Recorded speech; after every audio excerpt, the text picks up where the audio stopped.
Des petites briques de plastique par milliers pour un voyage artistique hors du commun. 90 œuvres revisitées ou purement imaginaires. Bienvenue dans la boîte de Lego de Nathan Sawaya. J'aimais bien les Lego, mais j'imaginais pas qu'on pouvait faire ça. On pouvait faire autant de choses et autant de sculptures, et surtout avoir autant d'imagination avec des Lego. J'avais entendu parler de cette exposition. Je trouve ça bluffant ce qu'ils arrivent à faire. Donc on essaie d'imaginer comment ça a été créé au départ. Tout a commencé au début des années 2000 dans cet atelier de New York. Nathan Sawaya, un avocat d'affaires américain, plaque tout pour se consacrer à sa passion, le jeu de son enfance qu'il met au service de l'art. On peut jouer avec, raconter des histoires, créer quelque chose plus grand que nature. La consécration vient notamment en 2007, lorsqu'il sort son œuvre Yellow, qui est l'œuvre emblématique, on va dire, de l'artiste.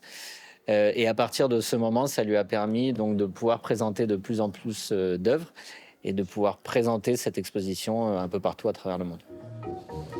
The Art of the Brick va s'enrichir au fil des années.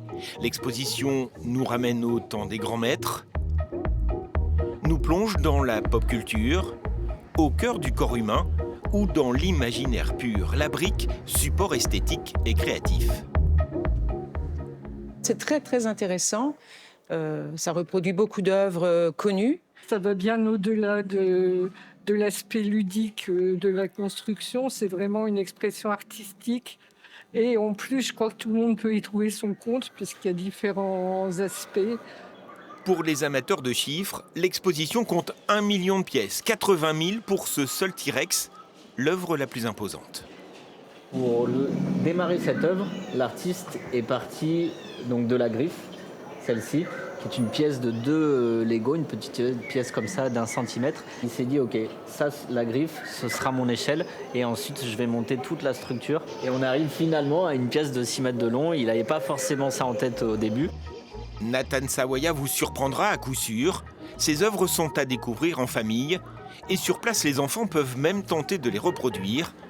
Le Lego, c'est encore mieux d'y jouer.